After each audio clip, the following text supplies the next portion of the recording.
चलिए तो next chapter है विद्युत धारा के चुंबकीय प्रभाव, magnetic effect of electric current. So first question है इसका, विद्युत यंत्र एमीटर के द्वारा किसी विद्युतीय साधन से प्रवाहित विद्युत धारा की माप की जाती है। तो एमीटर का प्रतिरोध कैसा होगा? अधिक होगा। विद्युत चुंबक बनाने के लिए प्रायः किस पदार्थ के क्षण का उपयोग होता है? तो आंसर हो जाएगा सी, नरम लोहा। नेक्स्ट क्वेश्चन है, विद्युत परिपथ में प्रवाहित धारा का मान मापने में प्रयुक्त यंत्र होता है कैसा? एमीटर होता है। बिजली घंटी विद्युत धारा के किस प्रभाव पर कार्य करता है? तो चुंबकीय प्रभाव। सेल के विद्युत वाहक बल का मात्रक होता है, आंसर होगा वोल्ट। नेक्स्ट क्वेश्चन है, एक मीटर के स्केल पर 0 से लेकर 2 एम्पीयर के बीच 20 विभाग है, इसका अल्पतमांक है, आंसर हो जाएगा 0.1 एम्पीयर। विद्युत धारा के चुंबकीय प्रभाव पर आधारित उपकरण का एक उदाहरण लिखें। तो आंसर हो जाएगा बिजली की घंटी। प्रत्यावर्ती धारा प्राप्त करने के लिए प्रयुक्त उपकरण का नाम लिखें। तो आंसर हो जाएगा डायनमो। टंगस्टन कितने डिग्री ताप पर पिघलता है? तो आंसर हो जाएगा 3000 एम्पीयर। प्रत्यावर्ती धारा एसी की आवृत्ति कितनी होती है? तो आंसर हो जाएगा 50 हर्ट्ज। नेक्स्ट क्वेश्चन है, चित्र में धारावाही चालक के कारण बिंदु P पर चुंबकीय प्रेरण सदिश B की दिशा है। तो आंसर होगा कागज तल के लंबवत की ओर। और चित्र में फ्लेमिंग का वाम हस्त नियम प्रदर्शित है, तो अंगूठा प्रदर्शित करता है। तो आंसर हो जाएगा क्या? बी, यानी धारावाही चालक पर लगे बल की दिशा। देखो 12 वोल्ट विभवांतर के अधीन दो बिंदुओं के आर पार 2 कूलम आवेश को पार करने में कितना विद्युत कार्य करना पड़ता है? तो आंसर हो जाएगा 10 जूल। 10 ओम एवं 20 ओम के दो प्रतिरोध को श्रेणी क्रम में जोड़ते हैं, समतुल्य प्रतिरोध कितना होगा? तो दोनों को जोड़ देंगे, कितना हो जाएगा? यहाँ पे श्रेणी क्रम है, 10 ओम और 20 ओम दो प्रतिरोध श्रेणी क्रम, श्रेणी क्रम समतुल्य प्रतिरोध 30 हो जाएगा। इसका आंसर रॉन्ग दिया हुआ है, 30 हो जाएगा, ठीक है ना, आंसर सी हो जाएगा। ओम के नियम, तो V बराबर आई आर। देखो तो V बराबर आई आर, तो ठीक है ना, V बराबर आई आर, तो I बराबर हो जाएगा V अपन में R, ठीक है ना, तो आंसर हो जाएगा B, ठीक है। चलो नेक्स्ट क्वेश्चन है, विद्युत मोटर बदलता है। तो विद्युत मोटर क्या बदलता है? विद्युत ऊर्जा को यांत्रिक ऊर्जा में। नेक्स्ट क्वेश्चन, विद्युत धारा के कारण किसी बिंदु पर उत्पन्न चुंबकीय बल क्षेत्र की दिशा दी जाती है। तो आंसर हो जाएगा मैक्सवेल के दाहिने हस्त नियम। नेक्स्ट क्वेश्चन है,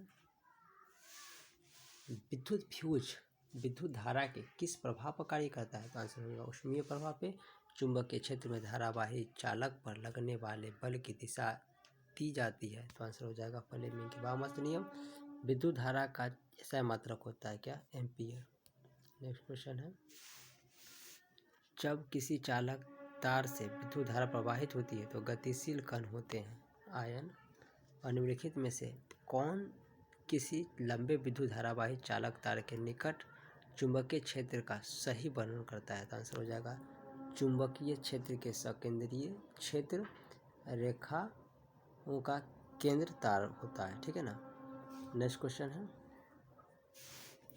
विद्युत परिपथ में दो बिंदुओं के बीच विभवांतर मापने के लिए प्रयुक्त होता है, क्या होता है? वोल्ट का। डायनमो से कैसी धारा प्रवाहित होती है? तो डायनमो से होती है प्रत्यावर्ती भी और दिश धारा, यानी कि दोनों। किसी विद्युत धारावाही सीधी लंबी परिनालिका के भीतर चुंबकीय क्षेत्र है, आंसर हो जाएगा 0 होता है। पश्चिम की ओर प्रक्षेपित कोई धनावेशित कण यानी अल्फा कण किसी चुंबकीय क्षेत्र द्वारा उत्तर की ओर विक्षेपित हो जाता है, तो चुंबकीय क्षेत्र की दिशा होगी ऊपरी मुखी होगा, है ना। नेक्स्ट क्वेश्चन है, तांबे की तार की एक आयताकार कुंडली है, किसी चुंबकीय क्षेत्र में घूर्णी गति कर रही है। इस कुंडली में प्रेरित विद्युत धारा की दिशा में कितने परिभ्रमण के पश्चात परिवर्तन होता है? आंसर हो जाएगा 1 ओम, 2 ओम और 3 ओम के प्रतिरोधक श्रेणी क्रम में 12 वोल्ट की बैटरी से जोड़ा जाता है, तो परिपथ में धारा का मान हो जाएगा 2 एम्पीयर, है ना। देखो इस वाले क्वेश्चन को भी आप ऐसा करेंगे ना, श्रेणी क्रम में सबको जोड़ लो, है ना, तो आर का मान निकल जाएगा, यानी 6 हो जाएगा, और भी का मान तुम्हें पता है 12 वोल्ट है, तो सीधी सी बात है आई बराबर क्या होता है? V अपन में आर, है ना, V अपन में आर। तो v का मान 12 और ये भाग दोगे तो 2 आ जाएगा, तो इसे भी बना सकते हो आसानी से। चलिए 29 नंबर क्वेश्चन की बात करें तो किस उपकरण में धन और ऋण का चिन्ह नहीं होता है, तो आंसर हो जाएगा कुंडली में। नेक्स्ट क्वेश्चन, चुंबकीय सुई पृथ्वी के चुंबकीय क्षेत्र के कारण स्थित होता है, तो उत्तर से दक्षिण की दिशा में। जब किसी सुचालक तार से विद्युत धारा प्रवाहित करते हैं तो तार के चारों ओर उत्पन्न हो जाता है क्या, विद्युतीय क्षेत्र। यदि दो समांतर धारावाही तार निर्वात में 1 मीटर की दूरी पर रखे हों तथा उनमें प्रत्येक से 1 एम्पीयर की धारा प्रवाहित हो तो उनके बीच प्रति मीटर लंबाई लगने वाला बल होगा, तो आंसर होगा 2 × 10⁻⁷ -7 न्यूटन आंसर। नेक्स्ट क्वेश्चन, चुंबकीय ध्रुव की प्रबलता का ऐसा मात्रक होता है, तो आंसर होगा एम्पियर मीटर। नेक्स्ट क्वेश्चन है, विद्युत मोटर की क्रिया का व्यवहारिक उपयोग होता है, तो किसमें होता है, विद्युत धारा पर चुंबक प्रवाह का। विद्युत चुंबकीय प्रेरण की खोज किसने की थी, तो आंसर हो जाएगा फैराडे ने। विभवांतर मापने के लिए किस यंत्र का उपयोग करते हैं, तो आंसर हो जाएगा वोल्टमीटर। शक्ति का ऐसा मात्रक होता है क्या, वॉट। और नेक्स्ट क्वेश्चन, वह उपकरण जो विद्युत ऊर्जा को यांत्रिक ऊर्जा में बदलता है होता है, क्या कहलाता है, विद्युत मोटर। देखो जनरेटर का काम है यांत्रिक को विद्युत बदलना, और मोटर का काम है विद्युत को यांत्रिक बदलना, ध्यान रखिएगा।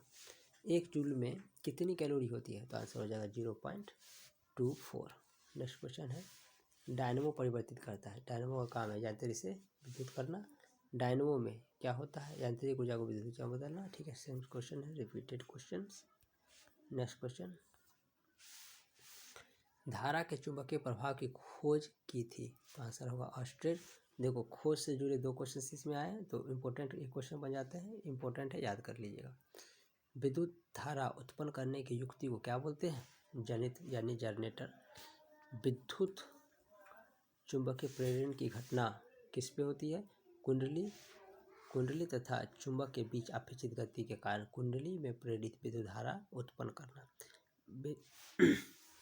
विद्युत जनित का सिद्धांत आधारित है किस पे, तो विद्युत चुंबकीय प्रेरण पे। नेक्स्ट क्वेश्चन है, किसी AC जनित तथा DC जनित में एक मूलभूत अंतर यह है कि, आंसर हो जाएगा इसका डी, कि AC जनित में सर्पी वलय होती है और DC जनित में दिक् परिवर्तक होता है, तो दिक् परिवर्तक और सर्पी ये 2 चीज़ें याद रखेंगे। लघुपैथन के समय विद्युत धारा का मान क्या होगा, तो बहुत अधिक होगा, ठीक है। 1 ओम 2 ओम और 3 ओम के तीनों प्रतिरोध को श्रेणी क्रम है, मतलब सबको जोड़ दो, यानी 6 ओम आंसर हो जाएगा। चलिए नेक्स्ट क्वेश्चन की हम बात करते हैं।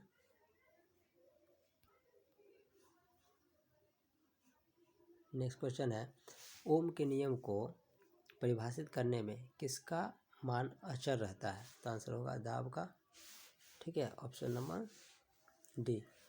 और किसी चालक से 2 मिनट तक 1 एम्पीयर की धारा प्रवाहित होने पर आवेश का मान होगा, आंसर हो जाएगा 120 कूलम।